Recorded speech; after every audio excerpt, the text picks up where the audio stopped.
kitabu 9 babu 6 kamulakhasul fiqh ne yewtan fi ahkamil hiba nyawoje dokkal wal atiyati e dokkal ko piiji didi nandudi tawdi ko gotum kono serto e ton seedan yi e der darso al hibatu dokkal hiya dum at-tabarru ko pottitagol dandino min jaiz tasarruf imorde dagagol ferlisagol mudum fi hayati e der gurdam makko dan li ghairihi tana makko bi malin sabu harako jawdi ma'lumin andandi wakati kana nabi gum dilat kana ba jallu sallallahu alaihi wasallam yuhdihi moneldeteno wa yuhdi yahdihi moneldeno wa yuhdi ilayhi moneldeteno wa yu'tihi mo okkorayno wa yu'tihi mo okkorayno wa yu'ta kankadi mo okketeno fal hibatu ko wi'ete dokkal wal hadiyatu enel dari min as-sunnati imorde ka sunna al murakhabu ko lerdina dum moƴƴa jama on no yamira fiha nder mudum lima yatarattaba sabu non ko jokkondir kon alayha ay hore mudum min al masalih imorde maslahaji qala sallallahu alaihi wasallam ne laado ma ki tahadu koni neldindire wata tahabu yidiro se neldindiri en yidindire angal wadugol dum don haray moƴƴa وعن عائشة يتامن من عائشة رضي الله عنها قالت بما كان رسول الله لا تكن لا صلى الله عليه وسلم يقبل الهدية كان قد ما جبينه نلداري ويثيب عليها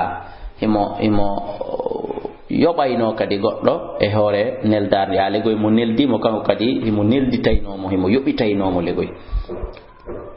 وقال صلى الله عليه وسلم ما كتهادو نلدي لده فإن الهدية عندنا نلداري تصل السخيمة يولي ngayngu e konnagu ngum itta wa talzimul hiba hino waddina e dokkangal no waddora ida qabada hal mawhubu lahu si okkado ngal on jabi bi idinil wahibi e dungaye okkudo sawilan a okkilan hunde kari ayana ni lan kadi yomi yettu mi jabi yettugol haray dokkangal waddike ila don mi jeyi tamaman falaysa lahu ruju'u fiha maradurwa e yidditagol ɗum ɗon komin okkono mami firtino amma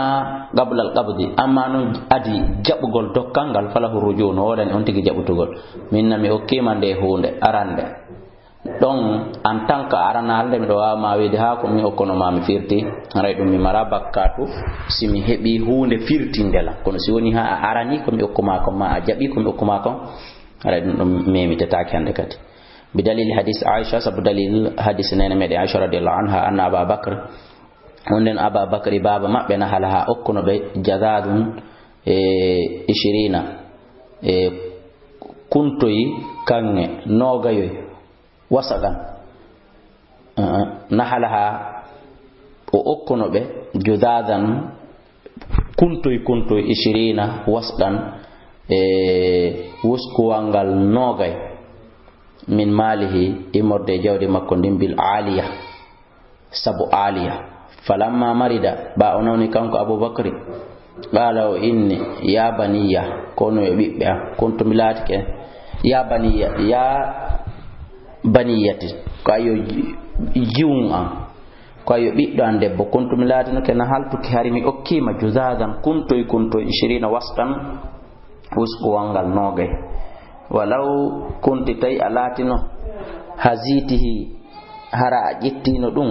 aw babitihi ma jettino dum ko goto bi mana tay alatino ke hara amarino dum ma jettino dum kana laki harayno ajeyi haray latanike fa inna ma huwa al-yawm andunun dum hande madama jettali ha hino hewti kami maya dum malum warisin ko jawdirone tendi hande kadi ko mi wino ko mi okkima wawata marsude paske aranali faktasamuhu besendi dum faktasamuhu besendi dum ala kitabillahi ta'ala e hore no deftere Allah nde yamiriri non film on andi si tay kanko nena Aisha waranino ko okka kon adi mayde den ray dum wawata no latade don ko wiete kon dondi hande kadi ka wa in kanat stayoni lat al hibatu dokkangal fi yadil muttahibi ko hino e jungo okkudo wadi'atun ko kalif aw ariyatun malubal fa wahabaha lahu okimodum fastadamatuhu laha o dumini dum e jungo makko takfi harayuni an qabdiha e sabu jabugol mudum gol ibtida'an fuddagol gol haray dum no yoni wa tasihhu hina salla hibatu dain okkugol nyamande liman huwa fi dhimmati wonande on mo nyamande woni e dande mum o yu'tabaru hino taskere dalika dum ibra allahu dandina golmo e nyamande joni o yobatande hande kadi fa yajuzu no dago hibatu okkugol kadi kullu ma yajuzu kala ko la dagi bay'uhu yeeyugol mum wala tasihu sallata al hibatu okkugol al mu'allaqatu ko yowiti ala shartin e do sharti mustaqbilin fiwtutudo mi mana sharti wondo arde kan yaqula wonde on tigi wiyata ida hasala kada si tay dum hewtiri ni fagad wahabtuka kada aray mi okkirima ni non haray sallata parce que ko buri kon ko fodore bortayde wala tasihu sallata al hibatu okkugol muaqqatatun waqintina kan yaqula wana onde wi'ata wahabtuka mi okkima dum do kada wanuni shahara lewru aw sanatan ma hitande mi okkima lewru ma hitande on say mi jabitay non sallata dikka o ya mi lubi makka li anna sabu dum dokkangal soni okkama tamlikun ko jeyete dul lil ayn ko jeyande toddinde no fala tuqbal jabatake at tawqitu wa qintingol kal bay'i wano ngeengu lakin skon yustatna ittintinte min at-ta'liqi immorde wengugol few ta'liqal hiba wengugol dokkangal bil maut sabu mayde kan yaqula wonon on tigi wiyata idha mittu simi mai fakad wahabtuka kada wa kada ray mi okkima ni dum don hino hani dum don hino dago wa takunu lato wasiyatun wasiye to khadu mono yette ahkamu ha nyaawoje mudun de madama dokkangal burali tatabal jawde ndi wala yuzu dagan ta ko li insani neddo an yahiba nde okkata li ba'di awladi yoga e bibbe makko ben wa yatruka ba'da mo acce yoga e mabbe aw yufaddila ma burdi na ba'dahum yoga e mabbe ala ba'd do yoga fil hibati ka dokkal bal ko ni yajiba alayhi no waddi mo al adlu nun dugol bayna makko ne mabbe bi taswiyatin e hore fotondiral ba'dahum bi ba'd yoga e mabbe ko sabu yoga li hadisin nu'man ibn bashir sab hadisi odo anna abahu no be makko ata bihi nabiyyu arduno e makko kanila sallallahu alaihi wasallam lamma nahalahu tumande okkuno mo nahalatan dokkal li yashhada alaiha fi yusidin tingi hore dokkangal annabiyyu annabi sallallahu alaihi wasallam faqala nabiyyu sallallahu alaihi wasallam la do maki bay o yawadi mo seede mi hokki biddan on dum do ni la do maki ene akullu waladika hino wodan bibbe maada be fo nahalatun dokkal misla hada sifa dum do astayna kanyum tigi fagala wila oy ko do tum mi okki fagala be maki arji'uhu ajabutu dokkangal ha heba ko korabe fo ma sendi tangal do hakkone mabbe fo summa qala rifti be maki ittaqulla kuni hule allah acce purdindingol hakkunde bibbe mombe wa adilu nun de fonne bayna awladikum hakkunde bibbe mombe muttafaqun alayh fadalla no tindini ala wujubil adli e do waddagol nun dugongol bayna awladi hakkunde bibbe ben fit atiyatika dokke wa anha e wonde dum taharumu hinu harmi ash-shahadatu sayyidin tingol ala takhsisi e do hirtingol baadum yoga e bibbe ben aw tafdilihi ma burnugol mo tahammulan ka rondagol ka fawtagol wa adaan e ka tuttugol in alima dalika sayni dum andama harayno harmi seyditagol dum no sa andi o okkoro o yatun o dawi be ma o ko okkori o do ko no buri ko be yakko haray no harmi seyditagol dum no wa idha uhibal insanu sinaddo okkama hibatan dokkal wa qabadaha o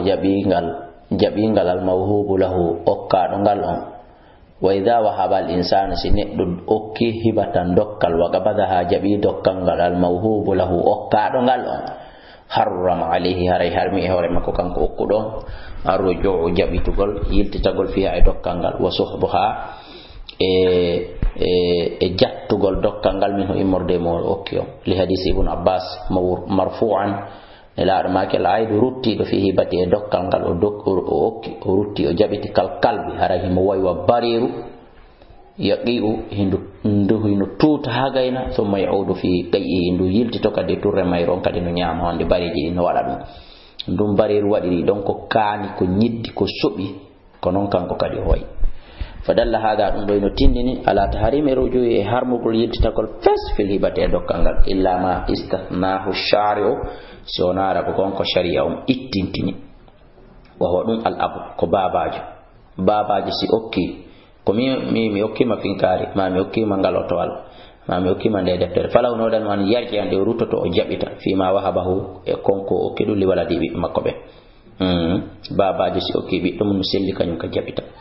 wali qawli sallallahu alaihi wasallam sabma ko nelaɗo la yahillu daganta ko li rajul gorko an yutil atiya nde okkata dokkal fariya fiya o jaɓitangal illal walidi sonara ko jibinɗo fima yuti e nder ko okki kon walada ho ɓe makko ɓen goɗɗo no selli ka okka ɓiɗɗo mum o jaɓita rawal khamsatu kono noon koye reno e mum kadi kala ko anduɗen e jaɓita fayda reno ɗen hara en okkali wa sahahu tirmidhi kama anna lil walid no woni kadi no wodirani jibinɗon an ya'khuda nde o jaɓitata wa yamtaliku o jeya min mali waladihi immorde jawdi ɓiɗɗo makko ma la yadurul walada konko tata lorrata ɓiɗɗo on wala yahtajuhu o haton jina e muɗum ko feƴƴiti hiɗa wawa yiide jawdi e jungo ɓiɗɗo ma jaɓande fes jattande jungo makko inna a memata ɗum ɗo a gullitirta ɗum ɗo ko mingi jattamo madama ko jattuɗamo kon lorratamo haray nden jattande ɗon kadi bakka to ala e mayre ande ko baba makko ko nene makko il est de grande priorité mari priorité janna hore makko o fami ka li hadith Aisha sabu hadith nene Aisha in atyaba ma akaltum ande ko buri labude ko buri moƴƴude ko nyamaton kon fof min kasbikum ko e morde ko faggitani don hore mo wa inna awladakum ande non bibe mom ben si dabbi min kasbikum ko jaadi e faggitanne mo rawahu tirmidhi wa hasanahu wa rawahu ghayru walahu hinodan wa shawahidun sede tadullu mono tindina bi yumu'iha hawtondirami ala anna lil walid wa noniri inodan jibin don al akhdhu jabgol wa tamalluk e jeygol wal aql e nyamugol min mali waladi e morde jawdi ɓiɗɗo makko ma la yadurul walid kono noon attention ko konko tawata lorrata ɓiɗɗo wala yata Allah tawa kadi konko jaɓita tawa nguure makko on yuwitaki bi hajatihi e haaju makko ta haaju makko on yuwitaki e ɗum masalan sa jattimo joni téléphone hum bajjunkum haajuji makko ɗin fof koye hoore ɗon ko ɗo yimɓe ɓen andimo ka o nodde e ko nanta tawi ɗum ma chambre bajjo mo o jeeyi ko ɗon suudu wajjuru ko ɗon o honni ɓe nguure makko nde ɗum fof sa jatti aray haaju makko on koye ɗum ɗon yowiti ɗum ɗon sellata baskon inna qawlahu sallallahu alaihi wasallam sabun ande no makko ne la ɗon anta wa malika an wo jawdi ma ndi woli abika ko ɓen ma jeeyi yagatadi ɗum hino ñawa ibahatu nafsihi dagagol hoore makko li abihi wonande ɓen makko ka ibahati malihi wano dokkal jawdi makko ndi fajibu no waɗɗi alal waladi e dow ɓiɗɗo an yakdima abahu nde kurkanto baba makko bi nafsi hoore makko o yaqdi lahu hawaijahu o huntana baba makko haajuji makko ɗin ko alda e landagol joddi walaysa lil walid alana ɓiɗɗo on an yatamallak e nde o jeeyata e alana jibinɗo on hanana jibinɗo on an yatamallaka nde o jeeyata min mali waladi immorde jawdi ɓiɗɗo makko ma yadurruhu konko tata hino lorramo aw tata'allaqa ma hino yowito bihi e muɗum haajatuhu haaju makko on ɗum ɗon amara durwa jaɓugol ɗum ɗon li qawlihi sallallahu alaihi wasallam makko nelaɗo la dorara wala dirara lorrugo ala lorregol ala sa heno a jatti ɓiɗɗo ma on galle hum bajjunkum ma butiki hum bajjunkum ma téléphone hum bajjunkum ɗon a lorrimo walaysa lil waladi latanake ɓiɗɗon kadi mutalabatu abihi ɗaɓɓirgol ɓe makko bi daynin ñamande wana hay ko nandata e baba ñawlelan ɗum ɗo warre ɗum ɗo luɓelan ɗum ɗo lianna rajulan sabu gorko ko jaa o arno ila nabi kan nabaji Allah sallallahu alaihi wasallam bi abihi o arde e ɓen makko yaqtadihi himo ñawlomo daynan ñamande yaqtadihi himo yoɓitamo daynan ñamande alayhi wonnode e hoore makko faqala nabi sallallahu alaihi wasallam nelaɗo maki anta wa maluka li abika an wo jawdi maɗa ndi wo ko ɓen ma jeeyi